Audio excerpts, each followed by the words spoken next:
Okey, Assalamualaikum warahmatullahi wabarakatuh. Siapa nampak saya cepat angkat tangan. Dan sambilan tu cuba you teka dulu pokok apa yang saya tunjuk ni sekarang, boleh tak? Nampak tak pokok ni? Okey, kalau tak nampak saya tunjuk dia punya bunga dulu, boleh? Ni bunga dia, cepat. Bunga apa ni? Yang ada kat dalam majlis kita pada malam ini, majlis yang amat bertuah bagi mereka yang, sebenarnya nanti saya tunjuk balik pokok ini, okey. Pokok ni sebenarnya adalah satu daripada ibu kepada jawapan banyak daripada masalah penyakit gout, artritis, sendi ataupun, otot-otot kita yang selalu rasa macam sakit, terutama sekali bagi mereka yang sakit tanpa sebab. Kadang-kadang kalau sakit disebabkan kita main bola ataupun kita jatuh ataupun kita ni lah aksiden apa-apa tu lain cerita, faham tak? Tapi ni sakitnya yang amat sangat dan saya nak cerita malam ni antara penyakit ataupun sakit-sakit yang paling sakit di dunia. Saya ulang the most painful disease in the world. Bukan satu yang, saya bangga, bukan kita nak war-warkan tentang, "Oh, I nombor satu, boleh tahan sakit dan sebagainya," tapi ini semua, aturan Allah. Dan malam ni siapa yang bertuah dapat bersama dengan saya, silalah, share dengan kawan, semoga mereka pun dapat ilmu yang saya nak, kongsi dengan anda. Soal you nak tak nak bahan yang saya nak offer pada you malam ni, itu soal kedua. Tapi soal pertama, siapa yang nak hilang pain, sakit, saya nak ulang sakit dan sakit ini terutama sekali yang diasaskan oleh penyakit gout dan penyakit artritis, termasuk rheumatoid arthritis. Tahu? Okey. Dan siapa yang sakit-sakit sendi ataupun tulang yang, doktor kata dia dah tak tahu nak buat apa, sila duduk dulu kat sini dengar elok, mana tahu insya-Allah saya boleh bantu. Selalunya dia bagi signal, dia suka kat tempat seperti ibu jari.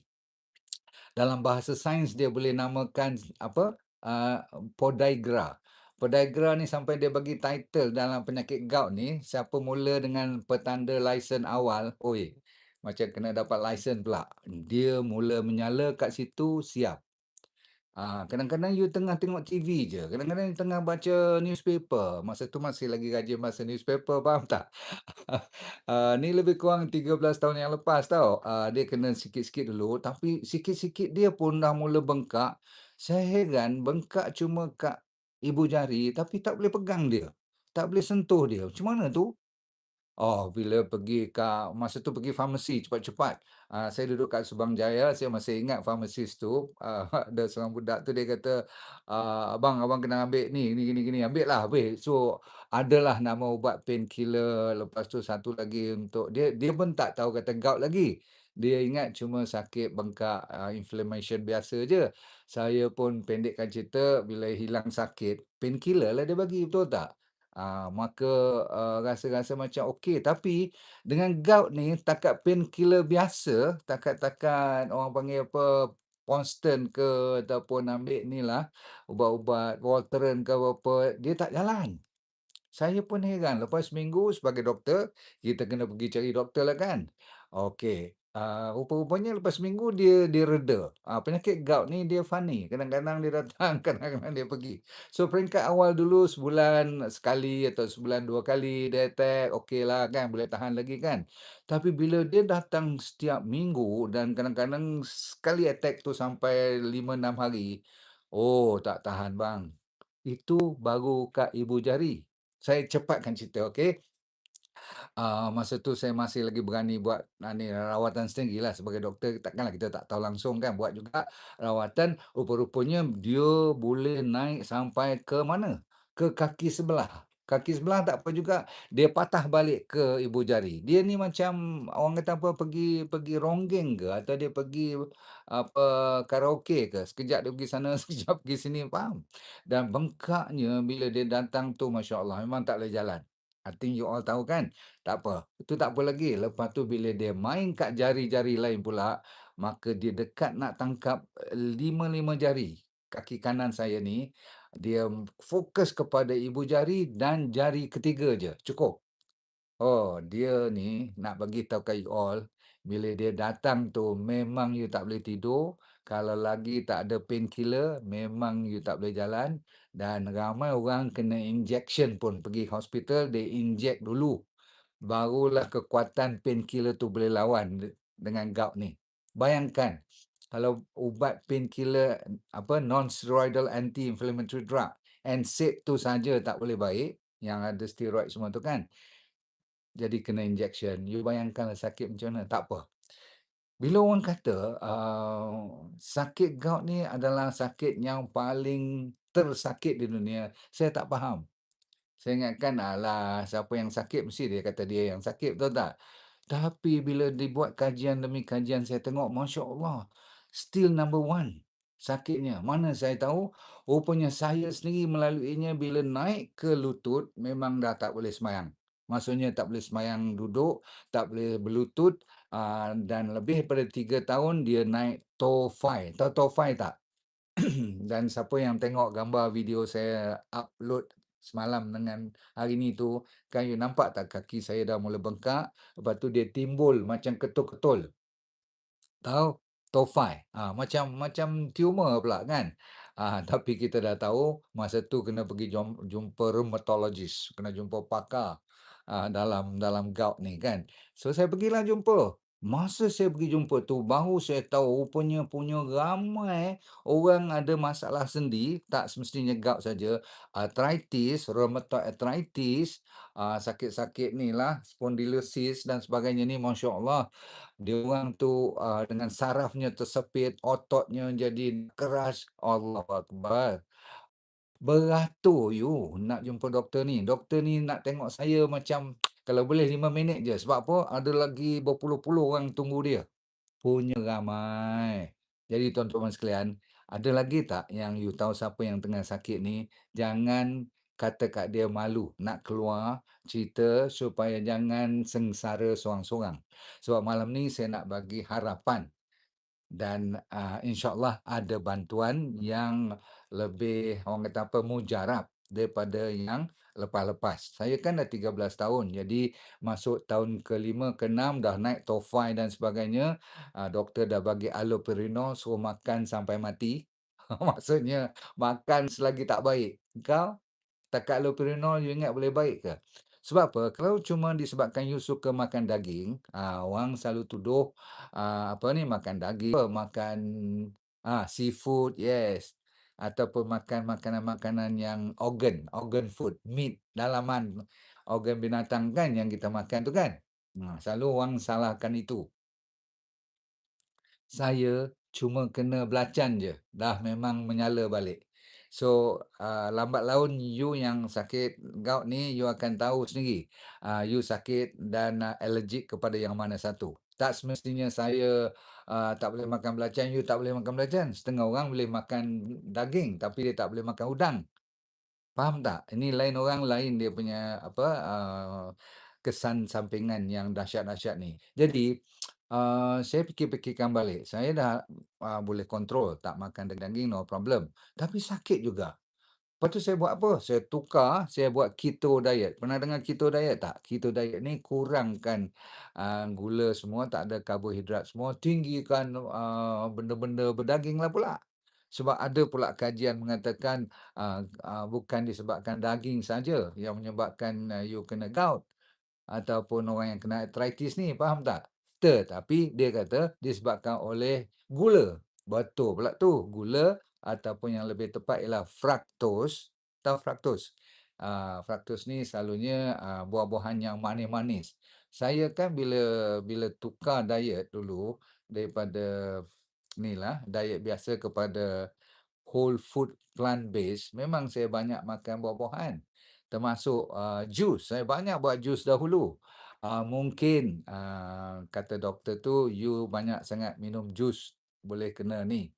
Lepas tu saya fikir-fikir balik, oh, kalau macam tu, orang yang makan apa lagi yang kena gout ni?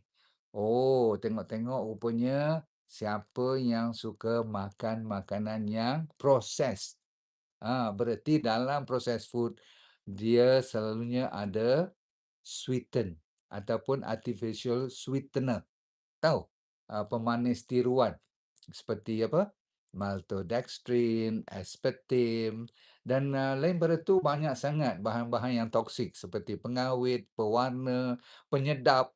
Tak usah ceritalah yang tu, kalau you ambil fast food zaman sekarang ni ada lebih kurang 50 ke 60 bahan yang toksik dalam dia untuk menahankan supaya dia tahan lama. Tak percaya, you buat kajian dengan sausage. Orang dah buat sausage, burger-burger tu semua boleh tahan sampai 6 bulan, tak basi. Tak gila kau? Okey, bukan dalam fridge tau, kalau letak di luar elok-elok, jangan kena angin semua tu, letak je kat dapur, tengok 6 bulan kemudian, boleh makan lagi. Jadi, kalau dia masuk dalam perut kita, apa yang terjadi, dia juga boleh merosakkan okey, ni dia. Bila kita belajar betul-betul malam ni, kenapa gout atau arthritis atau tulang kita boleh rosak dan boleh naikkan masalah rheumatoid arthritis pun, maksudnya disebabkan autoimun. Tahu autoimun tak? Body kita lawan diri kita sendiri, adalah perut kita, usus kita, semua GIT kita tu adalah tempat asalnya dia boleh bermulanya sakit gout, arthritis atau rheumatoid arthritis ataupun penyakit lain lah. Tapi kan kita nak fokus gout dengan arthritis malam ni. So, apa jadi ialah bila makanan, saya ulang, processed food, banyak fructose ataupun karbohidrat refined, ya. Lepas tu banyak dengan daging-daging yang tak organik, saya ulang, yang tak organik, itu tak bererti you boleh makan semua daging pun, kena hati-hati sebab dia masih tinggi dengan purin yang menyebabkan keluar uric acid, gula, ujung-ujungnya boleh jadi uric acid. You heran macam mana, fructose ni, gula-gula manis ni semua boleh jadi uric acid. Itu sains, dah dibuat kajian betul. Jadi, ujung-ujungnya bila jadi uric acid dan sebagainya tu, dia akan crystallize tempat yang saya kata tadi, yang sakit menyala gila-gila tu. Okey, kalau dia menyala kat lutut, sekian. Kadang-kadang dia boleh pergi ke mananya saja. You pernah dengar tak orang sampai kena kat belakang? Ni yang cakap ni pernah kena kat belakang, gout. Lepas tu dia tolaknya apa, kan saya tunjuk jari saya ni dah bengkok ni, betul tak? Mana ni? Ni tak ada ni. Ni ada. Ada pun dah hilang dah sebab ada carpal tunnel. Sini pun ada gout, sini pun ada gout. Kau sampai ujung jari, sampai ujung lutut, kaki. Lepas tu sekali tu dia pergi ke belakang, lepas tu dia pergi ke saya punya ni, apa, collarbone. You pernah dengar tak ada kawan saya tak kena benda tu, insya-Allah, tapi kawan saya tu buat cerita, dia bila kena tu doktor diagnose dia macam tulang ni dah lari. Ingatkan dia spondylosis, cervical aja, ni kan ada orang boleh lari-lari tulang semua ni kan. Rupanya gout dah ada kat base stem. Base stem tu maksudnya pangkal otak. Apa jadi? Hampir dah kena mild stroke dah, nak kena stroke dan kalau dibiarkan dia boleh meninggal sebab dia tak boleh bernafas, kata dia. Ni cerita real lah, okey, tak payahlah sebut nama dan sebagainya, faham tak? Dan you bayangkan, kalau tak dibetulkan dia, tak dicepatkan, kurangkan dia punya uric acid dan sebagainya, memang dia akan meninggal. Rupanya gout sampai begitu teruk sekali. Saya pun tak sangka, orang kata sampai naik ke telinga boleh, betul. Ni Kak, nampak ni. Bukan saya, megah nak tunjuk sakit, tak mungkin itu peribadi yang saya nak tunjuk. Tapi saya nak buktikan pada you, dia boleh pergi ke mana pun secara realitinya, betul lah penyakit tu bukan saja paling sakit dan paling agresif. Baiklah, ujung-ujungnya katakan you dah jaga diet, you dah jaga semua, you dah makan ubat doktor semua, tak baik juga. Macam saya dah jumpa berapa berapa doktor, berapa formula saya keluarkan sendiri untuk diri saya sebab dia baik sekejap, lepas tu dia datang lagi. Dia baik sekejap, dia datang lagi. Ada sebab yang saya lupa dan malam ni saya nak keluarkan cerita tu. Ready? 24% daripada penyakit gout dan arthritis ni, semua ni penyakit sendi yang kasar-kasar ni adalah disebabkan oleh genetik. Dulu, you pun pernah dengar kan, selalunya saya kata jangan salahkan genetik. Selalu salahkan apa? Salahkan makanan, gaya hidup, stres pun betul. bahan toksik ya, orang yang masalah minum bir semua tu lagi senang kena gout ni semua, faham tak? Tapi rupa-rupanya familial gout. Pernah dengar perkataan familial? Perkataan asalnya family. Kalau you ada family ataupun adik-beradik, terutama sekali ayah, mak, atuk, nenek yang ada gout atau arthritis ni, yang tak ada jawapannya, buatlah apa pun, maka kalau kena juga, you kena lawan lebih kuat daripada orang biasa.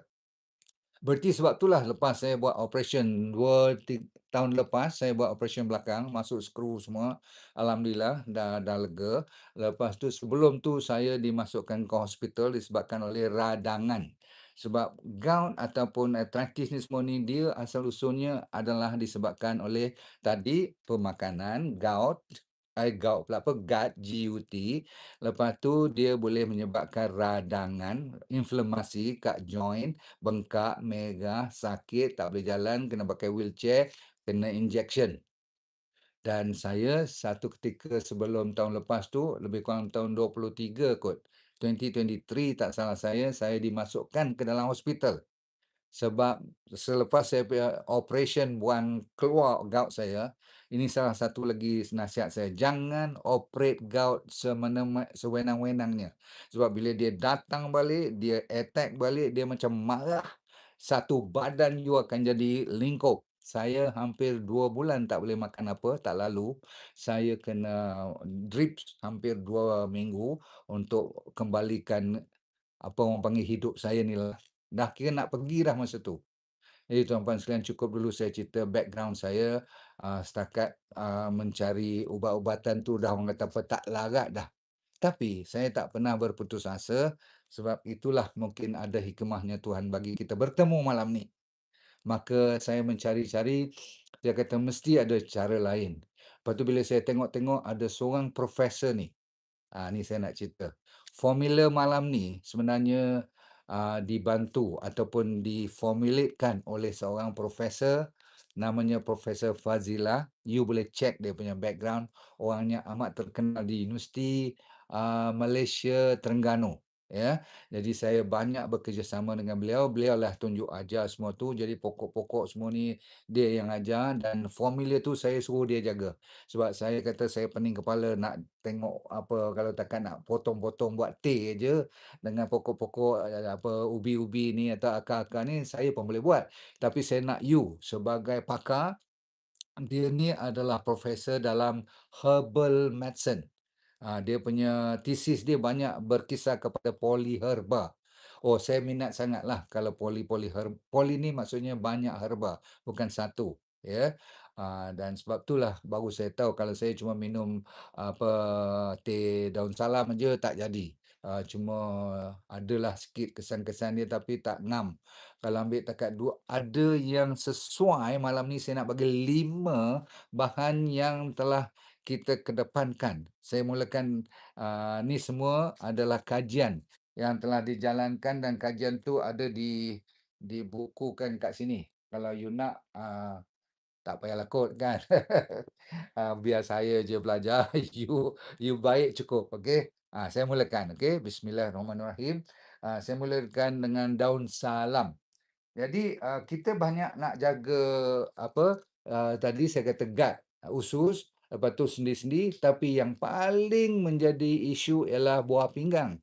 Siapa yang boleh jaga buah pinggang dengan betul supaya dia boleh flush.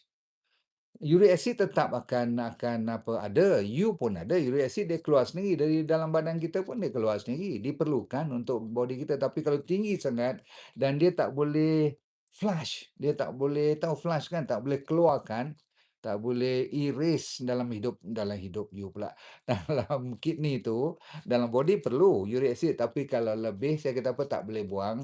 Dia nak dimulakan dengan daun salam. Pernah tengok daun salam? Alah, yang ni you boleh tanam sendiri. Ni pokok belakang rumah I. Baru saya petik tadi, you boleh ambil. Orang selalu suruh buat 5 helai masuk dalam air panas, rebus dan sebagainya. Saya dah buat semua tu tak jadi juga sebab dia ada formula sebenarnya. Dan you tak boleh ambil sebarangan. Tua sangat tak boleh, muda sangat tak boleh, jenis pokok, dia kan ada macam-macam, daun salam ni. Tapi tak apa, yang penting ada orang dah bantu kita, Profesor Fazilah dengan baik hati, dan, lepas tu dia kata tak cukup sebab, daun salam ni dia memang popular, terutama sekali di Indonesia, di kawasan tropika, ramai orang pakai sebab dia boleh menurunkan uric acid. Okey, tetapi orang lupa kepada satu lagi bahan utama. Kenapa sakit-sakit boleh berlaku kepada orang arthritis pula, namanya ialah fibrin. Tak apa, you tak faham tak apa, tapi fibrin ni adalah bila body kita nak ada inflamasi, nak ada, belum ada lagi pun, dia dah mula datang. Fibrin ni adalah bahan-bahan yang menyebabkan blood kita akan tutup, clot, tempat-tempat yang nak luka, nak meradang dan sebagainya, dia dah sedia. Tuhan ni dahsyat, dia sediakan benda benda ni halus. Kalau uric acid tu macam pin, macam jarum, fibrin ni macam rambut-rambut kecil tu, faham tak? Kalau dia banyak sangat, dia menyebabkan you kena radangan yang cukup dahsyat. Jadi kita pakai daun salam juga yang tu bagus untuk mengurangkan bahan-bahan ni terutama uric acid. Nombor 2 ialah ni. Gambar ni cepat. Sila tulis kat saya. Misai kucing ada 2 jenis, satu yang putih bunganya, satu yang ungu. Yang kita pakai yang ungu, faham tak? Yang ni yang hanya yang boleh cun, boleh lawan dan alhamdulillah so far, 2 ni, daun salam dan misai kucing adalah yang terbaik untuk jaga buah pinggang, terutama sekali misai kucing. You buatlah kajian sendiri, bahkan, Doktor Fazilah ni pun dah banyak orang kata apa, tengok, research-research bukan dalam negeri saja, di luar negara pun dia confirm yang misai kucing ni ada kebaikan. Cuma disebabkan ni adalah herba nusantara, dia belum lagilah popular satu dunia. So, sementara tu misai kucing adalah untuk flush out. Dia yang saya kata tadi, kalau lebih, uric acid, lebihnya fibrin tadi, ingat tak saya cerita untuk penyakit arthritis dan gout, dia boleh bantu. Baik, apa cerita pula dengan rheumatoid arthritis atau sakit-sakit inflamasi yang tak bersebab? Tahu-tahu sakit je. Pernah tak you all dalam ni, majlis kita ni, yang sakit je tak doktor kata dia pun tak tahu, dia X-ray tak nampak tulang rosak, dia MRI pun tak nampak, dia scan ke, dia ultrasound apa pun tak nampak. Kotlah nak nampak kalau MRI tu saya punya kristal semua ni boleh nampak ni, kalau PET scan semua boleh nampak tau. Dia ketuk-ketuk kecil-kecil tu, jangan main.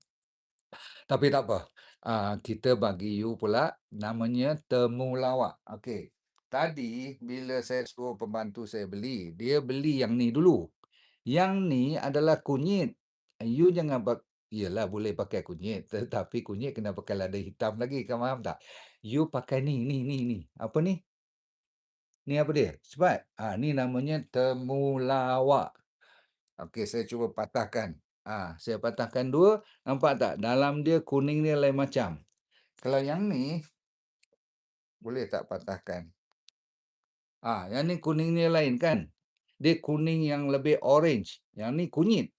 Okey? Yang ada turmeric semua tu kan? Tapi yang ni nampak tak? Dia ada putih-putih sikit kat luar, tengah-tengah dia orange. Yang ni adalah temulawak. Ada orang tanya, "Dok, you cakap temulawak banyak kali ni, nanti kalau I makan temulawak ni jadi pelawak tak nanti?" Kau lawaklah. Bila kau kena besok, kau cuba melawak tengok. Memang menangis seorang diri, babe. Okey, temulawak adalah untuk jaga, juga buah pinggang, tetapi dia lebih kepada disiapkan untuk jaga hati, liver.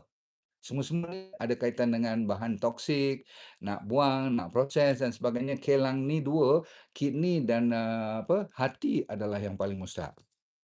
Sebab tu bila kita makan ubat untuk gout atau untuk arthritis, dia cuma nak hilangkan pain. Pain tu asal-usulnya inflamasi. Inflamasi asal-usulnya ialah disebabkan buah pinggang dah mula rosak, disebabkan banyak makan painkiller, banyak makan gula, banyak makan purin. Dah mula faham? Jadi kalau kita dah faham sebab musababnya, barulah kita boleh lawan. Jadi temulawak ni adalah terkenal untuk mengurangkan inflamasi.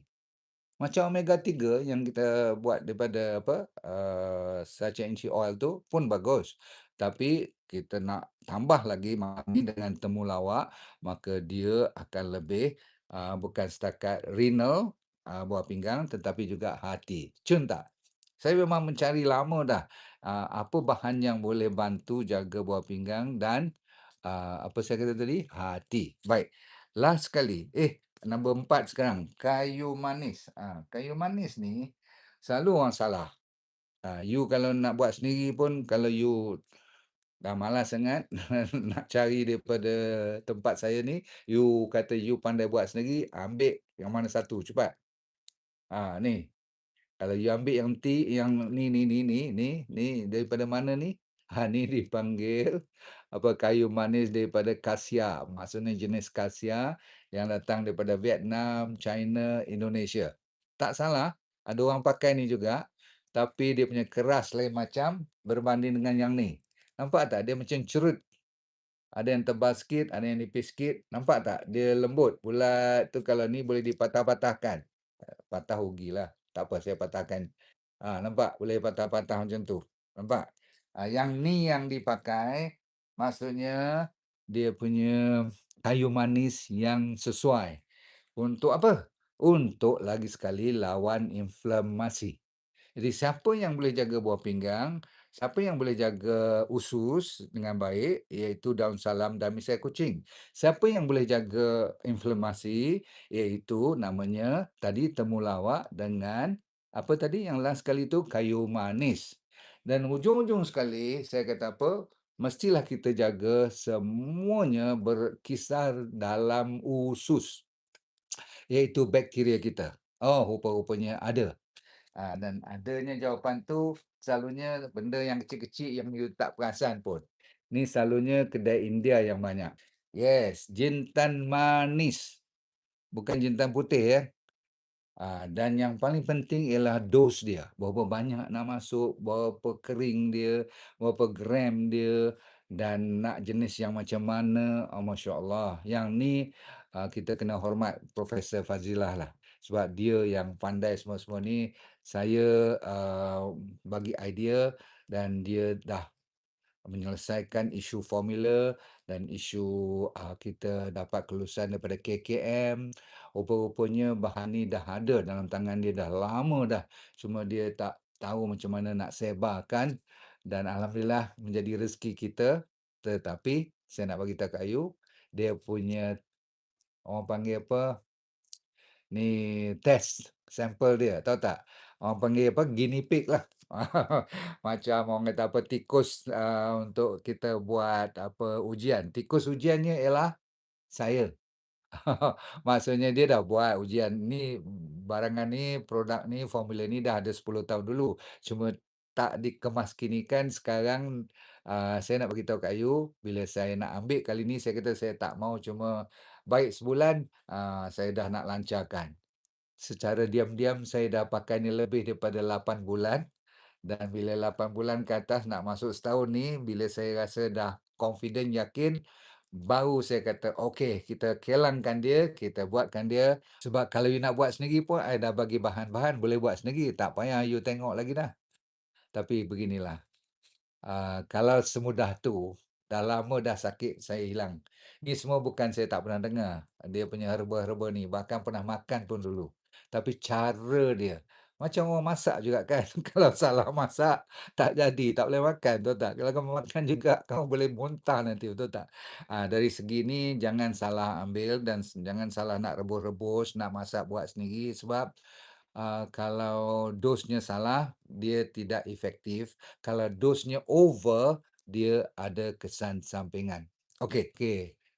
Ini untuk saya dulu. Saya dah pakai dah masuk 9 bulan dah, alhamdulillah. Tuhan bagi rezeki dan namanya saya bagi dengan lafaz bismillahirrahmanirrahim. Dengan ikhlasnya saya dapat kerjasama juga dengan Dr. Fazilah, kena ambil permission juga daripada idea-idea mereka dan anda yang banyak membantu saya.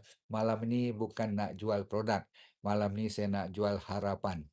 Harapan inilah saya nak bagi pada anda sekalian semua untuk sebarkan satu dunia. Sebab produk ni bukan untuk orang Malaysia saja. Dia boleh diberi selagi mana manusia yang boleh kena gout dan arthritis, maka terimalah Bismillahirrahmanirrahim.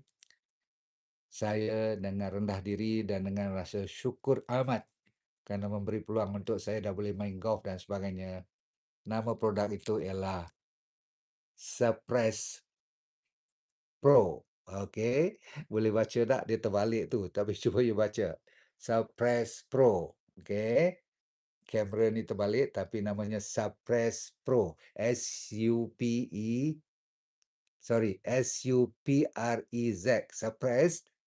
Pro, Pro. Okey, dan dia mestilah anda ambil lepas makan 2 kali sehari. Satu pagi, satu malam. Okey. Ni yang besar ni je, kecil je. Okey. Ni 300 miligram. Okey, ambil 2 kali sehari. Kalau sakit tengah teruk sangat, ambil 2 pagi, 2 malam lepas makan. Kalau biasa je sakit, sakit-sakit, ambil satu pagi, satu malam. Kalau dah lega, dah rasa cuma tinggal bekas-bekas saja, satu hari satu cukup. Lepas tu tahankan sebulan dua, bolehlah you nak berhenti seminggu dua, tengok you boleh tahan tanpa berubat langsung tak. Tapi saya tak cadangkan 3 hingga 6 bulan pertama you berhenti. Sebab apa? Gout dan arthritis ni adalah penyakit kronik dan kita tak boleh buat macam ubat biasa, hilang sakit berhenti. No, that is not, ni bukan suppress yang untuk tujuan tu.